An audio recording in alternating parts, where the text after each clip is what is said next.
I came running in the back door, yelling to my husband, "There's something wrong." Her text message didn't go through. There was a knock at the front door, and then the doorbell rang. It was the police.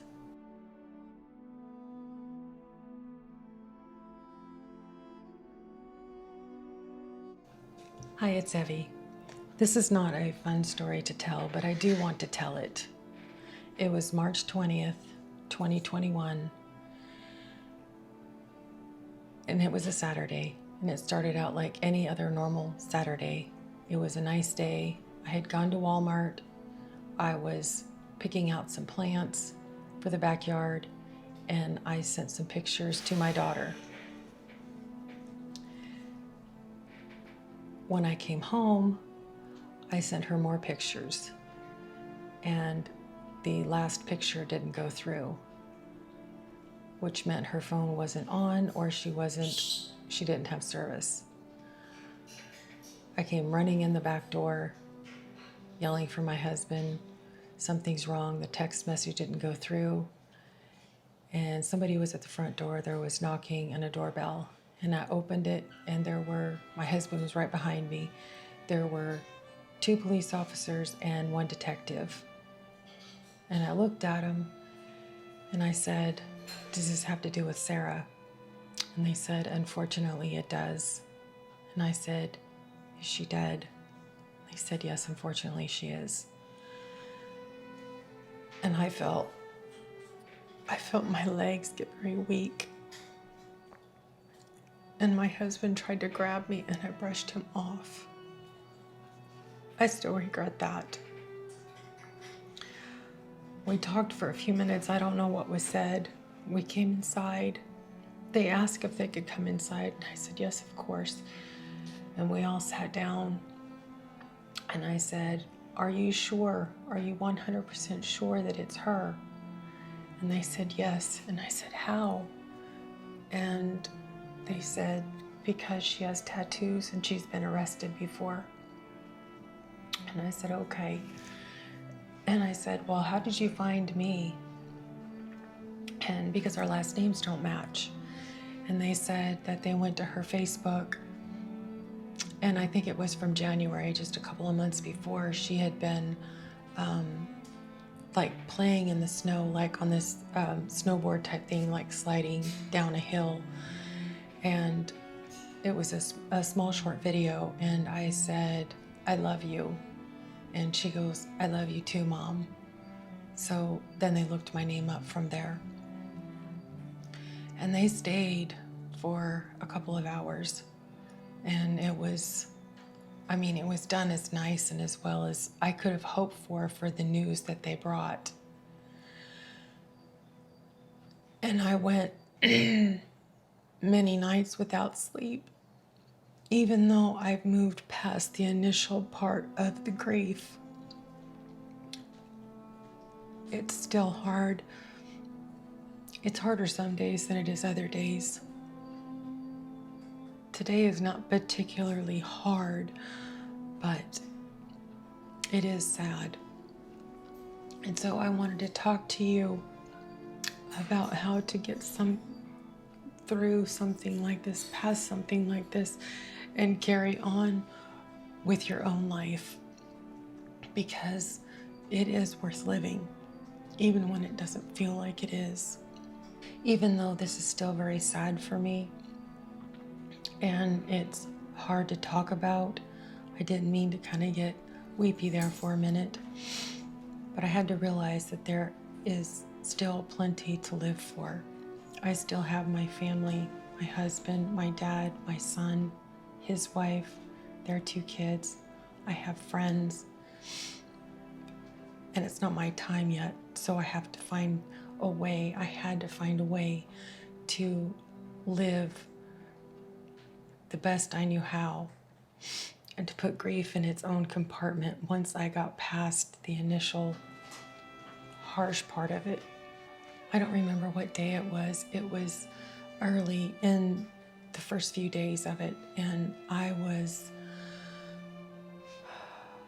think I keep bumping the camera. I was raw with emotion, and I was sleep deprived. And I was walking through the living room and I just hit my knees. And I prayed harder that time than I had prayed ever or for anything else, because I spent a lot of time praying for my daughter. And I just said something like, God, I can't do this. I can't take this pain anymore. Please, please help me. Please help me get through this. And I felt this warm, I don't know how to explain it. It started at my head. It came over my entire body. And I felt peace, even though it was only for a short time.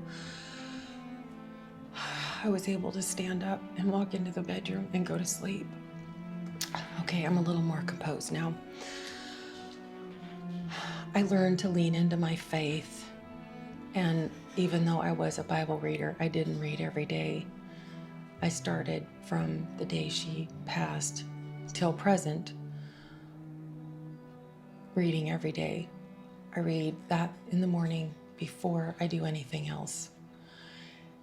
My mother used to do the same thing. She did it for many, many years. I've said I've carried on her tradition. She died a year later. I realized that I'm not in charge. God's in charge. She was a gift from Him, and He did take her before I was ready. The thing that bothers me the most about her being gone is I don't know 100% where she is.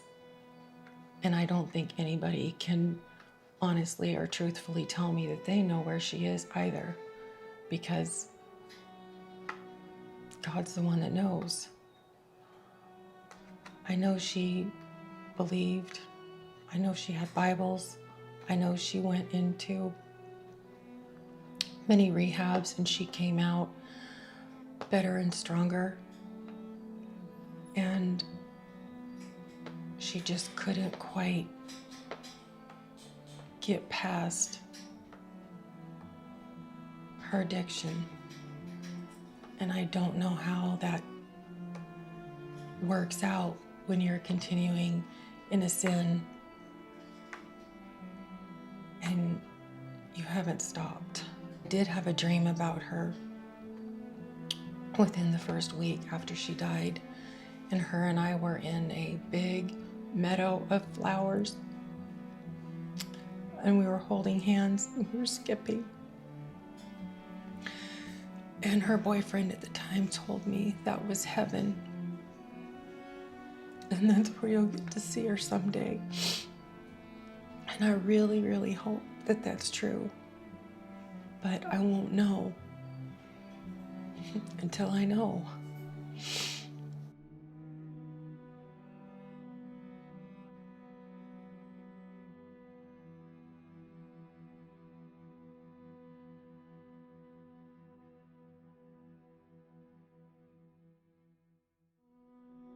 I just wanted to say that faith in God has been the only thing that's gotten me through to make me want to live myself. Yes, my family, my husband especially, has helped me immensely. But truly, right here, it's God. And that's the way I was raised. My mother talked about it all the time.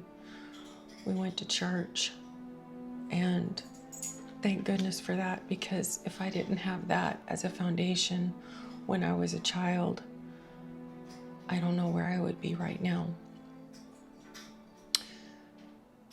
Thank you for watching, and I'll see you next time. Bye.